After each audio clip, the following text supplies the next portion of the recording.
नमस्कार, मैं हूं कुमार गजेंद्र। जनपद ऑन द स्पॉट में आपका स्वागत है। हमारे एक दूसरे social media platform podcast with Kumar Gajendra में भी आपका स्वागत है। हाल ही में जिस तरीके से देश के प्रधानमंत्री नरेंद्र मोदी ने एक साथ कई तीर चलते हुए कई ऐसे लोगों को जिनके बारे में अब सोचना मुश्किल था कि उन्हें कभी जो हमारा देश का सबसे सर्वोच्च जो सम्मान है भारत रत्न, वो कभी मिल पाएगा कि नहीं मिल पाएगा, इसमें बड़ा संशय हो गया था। क्योंकि अभी तक हुआ क्या, बहुत सारी पार्टियों ने, खासतौर पे कांग्रेस के बारे में बात करते हैं, कांग्रेस ने हमेशा अपने ही लोगों को भारत रत्न दे दिया। लेकिन जिससे हुआ क्या कि जो दूसरी पार्टियां थी और जो ऐसे नेता थे देश के अंदर जिन्होंने समय समय पर पूरे माहौल को बदल के रख दिया, पूरी राजनीति को पलट के रख दिया, वो जुझारू नेता इस सर्वोच्च सम्मान से कहीं ना कहीं पीछे छूट गए थे। एक बड़ी बात थी ये जो तीर आज प्रधानमंत्री नरेंद्र मोदी ने चला, बहुत जबरदस्त था। पश्चिमी उत्तर प्रदेश के अंदर जहां चौधरी चरण सिंह जो पूर्व प्रधानमंत्री थे, उनकी पूरी पॉलिटिकल एक सिनेरियो चेंज हो गया।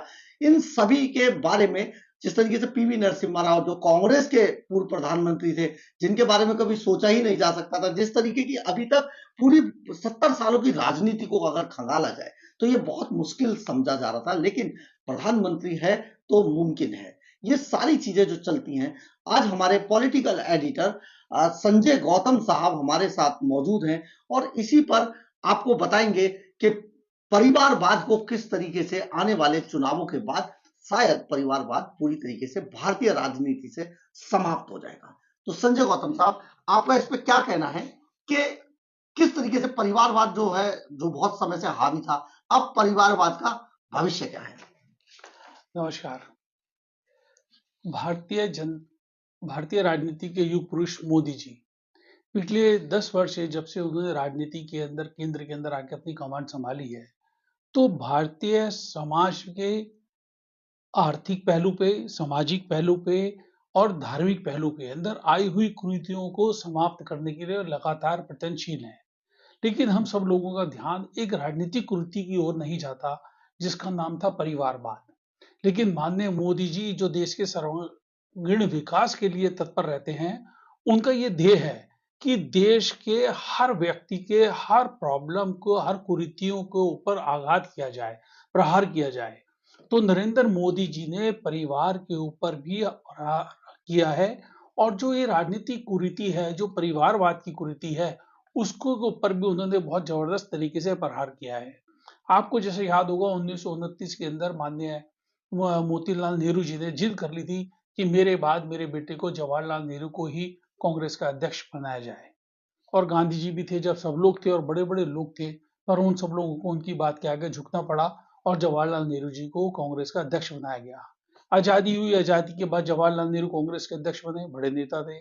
उसके बाद इंदिरा जी बनी, इंदिरा जी के बाद राजीव गांधी बने, राजीव गांधी के बाद 17 साल 18 साल सोनिया गांधी जी रही, फिर उन्होंने अपने बेटे को बनाया, फिर उनके बेटे ने मना किया, फिर वो खुद कार्यवाही अध्यक्ष रही। तो ये जो बीमारी है, इसके पीछे की जड़ भी और सब बीमारियों की तरह हमारे देश में कांग्रेस ही है। परिवारवाद क्या होता है और इसके बारे में भी माननीय मोदी जी ने भी बताया कि परिवारवाद क्या है। देखिए, जैसे मान लो कोई व्यक्ति आप बिजनेस करता है, तो जो उसका बेटा है वो ऑटोमेटिकली बिजनेसमैन बनेगा। बहुत अच्छी बात है, बनना भी चाहिए। वो अपने पिता की लेगेसी को आगे बढ़ाएगा। लेकिन आपको ये बात समझनी चाहिए कि अगर वो बेटा फेल होता है, तो उसका प्रभाव उनके परिवार के ऊपर ही पड़ेगा। लेकिन जब राजनीति के अंदर परिवारवाद किया जाता है, तो उसका प्रभाव उस राज्य पर, उस देश पर, उस जाति पर, उस वर्ग पर पड़ता है। उदाहरण के लिए मैं आपको बताता हूं कि किस तरीके से, जैसे जम्मू कश्मीर है। अब जम्मू कश्मीर से लेकर और तमिलनाडु तक आप जो भी परिवारवाद वाले राजनीतिक दल हैं, आज आप उनको देखो पिछले 10 साल में उनकी क्या स्थिति हो गई है। सबसे पहले आप बात करते हैं फारूक अब्दुल्ला जी। फारूक अब्दुल्ला ताजी शेख अब्दुल्ला जी, उन्होंने अपने बेटे को बनाया फारूक अब्दुल्ला को, फारूक अब्दुल्ला ने उमर अब्दुल्ला को बनाया। आज कश्मीर की क्या दुर्दशा है। मुफ्ती साहब ने, जो देश के पहले गृह मंत्री थे, जिनके कांड समय में 1990 का कांड हुआ जब हिंदुओं को बाहर निकाला गया कश्मीर के मुसलमानों द्वारा, उसके बाद फिर उन्होंने अपनी बेटी महबूबा को आगे बढ़ाया। उसका कारण क्या हुआ, उस परिवारवाद को पालने का नुकसान क्या हुआ। आज उस जम्मू कश्मीर राज्य की क्या दुर्दशा है। हजारों लोगों को प्राण देने पड़े, सुरक्षा कर्मियों को भी, साथ साथ कश्मीर के जो लोग थे उनको भी अपना बलिदान देना पड़ा, उनको भी अपने प्राण देने पड़े, क्योंकि जो नेतृत्व था वो नेतृत्व की जो लॉयल्टी थी उसका अपने परिवार के प्रति था, उनका समाज के प्रति, धर्म के प्रति, देश के प्रति उनका कोई कर्तव्य नहीं था, कोई जवाबदेही नहीं थी। उनका सिर्फ एक ही देते, हमारा परिवार कैसे पले फूले और आगे बढ़े। उससे चाहे समाज का चाहे राज्य का कितना नुकसान हो। जम्मू कश्मीर, आप नीचे आ जाइए पंजाब। पंजाब के अंदर प्रकाश सिंह बादल जी पहली बार जब वो मुख्यमंत्री बने तब उनकी उम्र 42 ईयर्स थी। जब वो दूसरी बार मुख्यमंत्री बने तो उनकी एज 84 ईयर थी। 2 टर्म पंजाब की जनता ने अकाली दल को अपना राज्य सौंपा। उनके बेटे, वो तो बेचारे बुजुर्ग थे, सुखबीर सिंह बादल रहे, 10 साल वो डिप्टी सीएम रहे। पर डिप्टी सीएम रहने के बाद उनकी क्या उपलब्धि हुई आप देखो। अभी जब पंजाब का चुनाव हुआ विधानसभा में तो मुश्किल से 3 सीटें अकालियों को मिली, 3 सीटें, और एक आम आदमी पार्टी जैसा नया दल आया और वो 93 या 91 सीट लेके चला गया और 17 सीटें 113 में से कांग्रेस को मिली। ये दुर्दशा हो गई क्योंकि उनके अंदर नेतृत्व की शक्ति क्षमता नहीं थी। उसका खामियाजा ना पूरे पंजाब को भुगतना पड़ा। आप नीचे आ जाइए उत्तर प्रदेश में। मुलायम सिंह यादव ने अपने बेटे को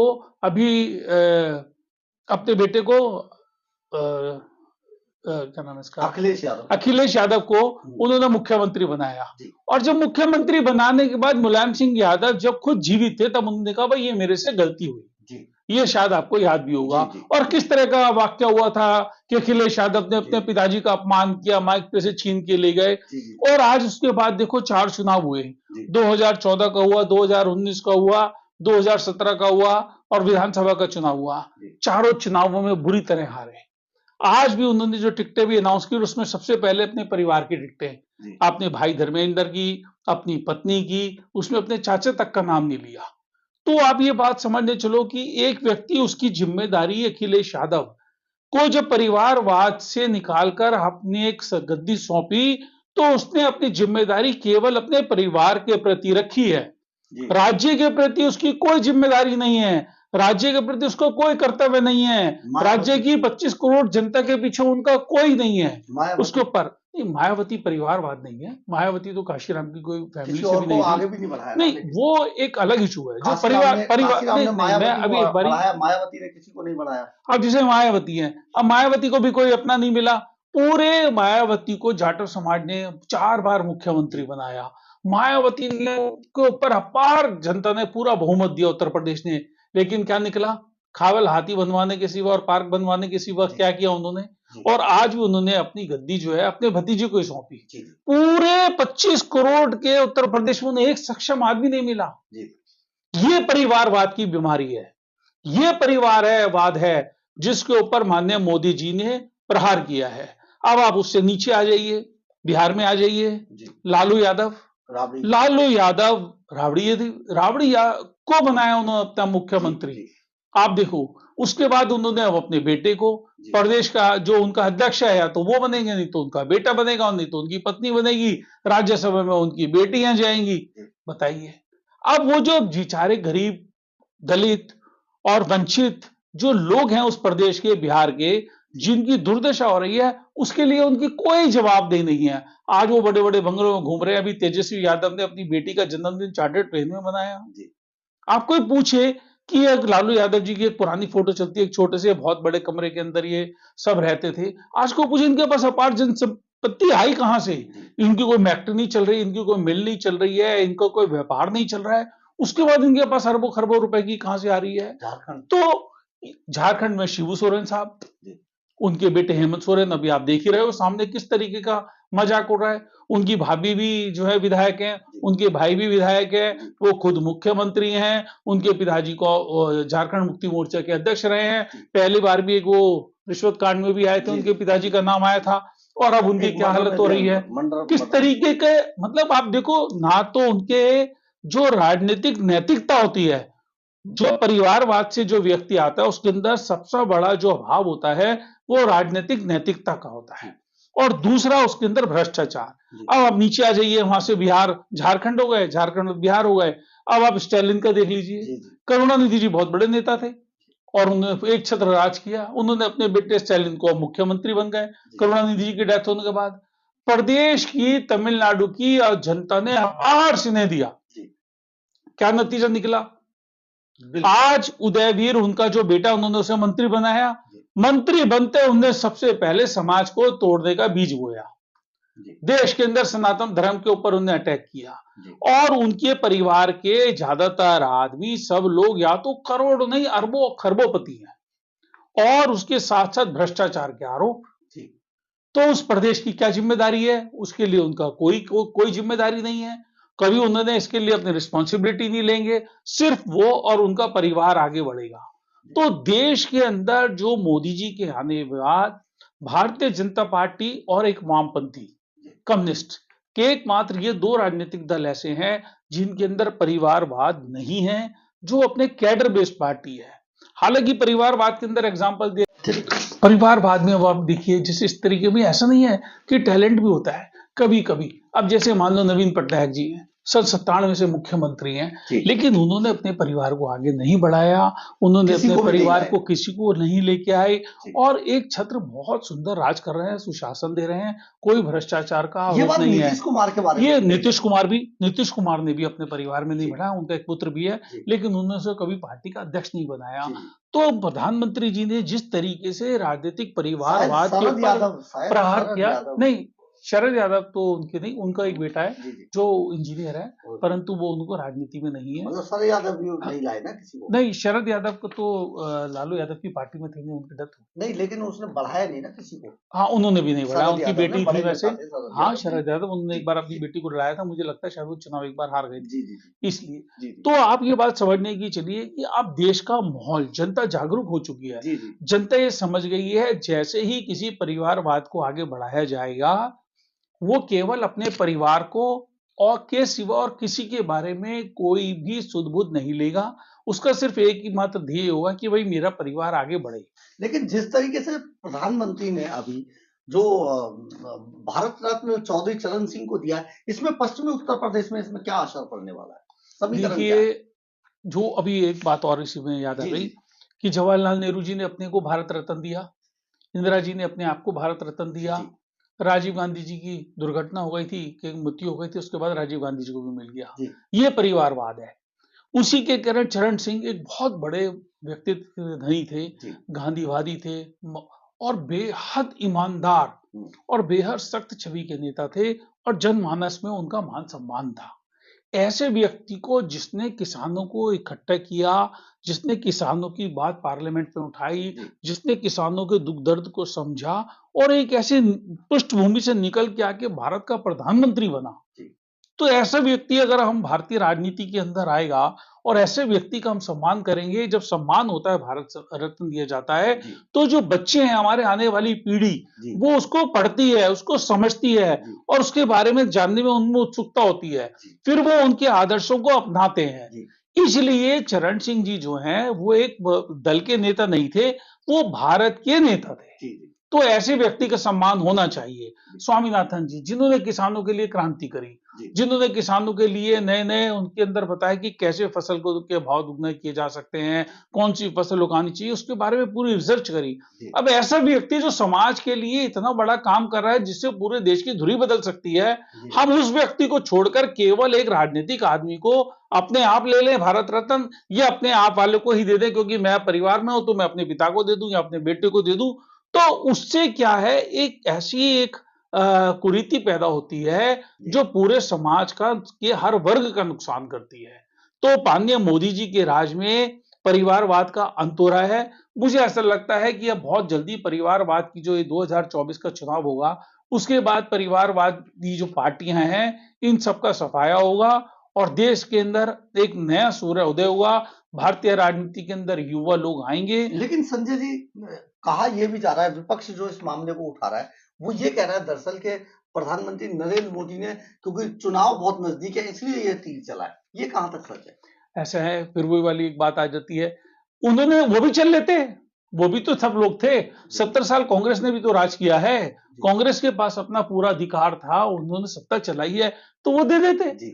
अब ये तो अपने आदमी के अपने विवेक के ऊपर है। मोदी जी को लगा भाई ये मेरे लिए सबसे सही टाइम है और सबसे उपयुक्त समय है, तो मोदी जी की सरकार ने जो है उनको भारत रत्न दिया। तो आप क्या मानते हैं कि आने वाले समय में ये जो परिवारवाद की राजनीति है, कहीं ना कहीं इस पे अब विराम लगेगा? मुझे ऐसा लगता है कि परिवारवाद की जो पार्टियां हैं, जैसे अभी बीच में महाराष्ट्र में उद्धव ठाकरे जी है, बाल ठाकरे जी जैसे क्रांतिकारी नेता भी पुत्र मुंह में आके अपनी सत्ता उद्धव ठाकरे को दे गए, और उसका क्या हाल हुआ अब आप सब देख ही रहे हैं। शरद पवार जो चाणक्य माने जाते थे महाराष्ट्र के, लेकिन पुत्री मुंह में आकर सुप्रिया सुले को उन्होंने बना दिया राष्ट्रीय अपना पार्टी का अध्यक्ष। आज उनकी पार्टी खत्म हो गई, देखो क्या दुर्दशा हो रही है।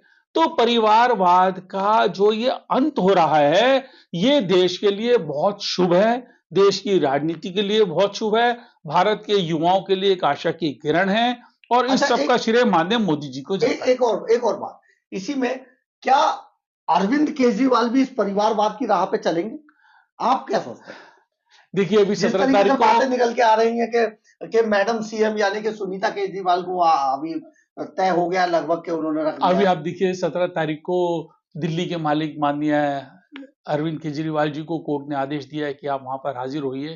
तो ये तो जब पता लगा अभी तो कैसे लगा जा रहे हैं, हाजिर तो नहीं हो रहे हैं, ये 1000% में लिख के दे सकता हूं। अच्छा, ये तो इस बारे में, लेकिन आप ये बताइए क्या वो भी परिवारवाद की राह पे आगे बढ़ेंगे अरविंद केजरीवाल? देखो बढ़ना तो चाहते हैं, जैसे सिम्टम समझ में आ रहे हैं, जिस तरीके के वो साइन दे रहे हैं, और बाकी 17 तारीख को सामने आ ही जाएगा।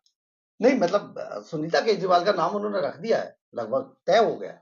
अभी मेरी जानकारी ऐसी नहीं है, अगर मेरे इस बारे में भी मैं कुछ नहीं कह सकता, क्योंकि मेरी कोई जानकारी नहीं। उनको मदद करेंगी, सुनीता केजरीवाल बनने जा रही है मुख्यमंत्री।